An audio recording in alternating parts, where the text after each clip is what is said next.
அனைவருக்கும் வணக்கம். இப்ப நம்ம பார்க்க போற முக்கியமான சாப்டர் என்னன்னு பாத்தீங்கன்னா நேரம், டைம்.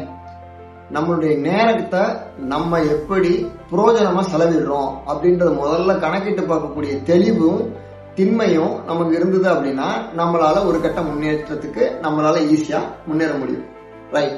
ஒரு 24 மணி நேரத்துல நம்ம ஒரு வேலைகளை பட்டியலிட்டு அதுக்கு ஒரு ஷெட்யூல் மாதிரி போட்டு நீங்க எவ்வளவு நேரத்தை இயல்பா செலவு பண்ணிட்டு இருக்கேன்னு பாத்தீங்க அப்படின்னா, ஒரு நாளைக்கு முக்கியமான விஷயத்துக்கு செலவு பண்ணு பாத்தீங்கன்னா 1 மணி நேரம் இல்ல 1.5 மணி நேரம் தான் இருக்கும். மிச்சம் எல்லா நேரத்தையுமே நம்ம என்ன பண்றோம் அப்படின்னா தேவையில்லாத விஷயங்கள்ல தான் செலவிடவே செய்யறோம். செல்போன்ல பாக்குறது, டிவி பாக்குறது, தேவையில்லாத விஷயங்கள்ல மனத்தை செலுத்துறது, காசிப் பேசுறது இப்படின்ற ஒரு விஷயங்கள்லயே போகும். நம்ம இது எல்லாத்தையும் குறைச்சோம் அப்படின்னா நம்ம நேரத்தை முறைப்படுத்தி நம்மளுடைய முன்னேற்றத்துக்கு புதுசா கத்துக்கிறதுக்கான ஒரு விஷயத்துக்காகவும் புது விஷயங்கள் நோக்கி பயணிக்கிறதுக்காகவும் அந்த நேரத்தை யூட்டிலைசேஷன் பண்ண ஆரம்பிச்சோம் அப்படின்னா நம்ம எவால்வ் ஆகிறது ரொம்ப ஈஸியா இருக்கும். நல்லா கவனிச்சு பாருங்க. ஒரு ஆபீஸ்ல ஒரு எம்ப்ளாயி வேலை பார்த்துட்டு இருப்பாரு.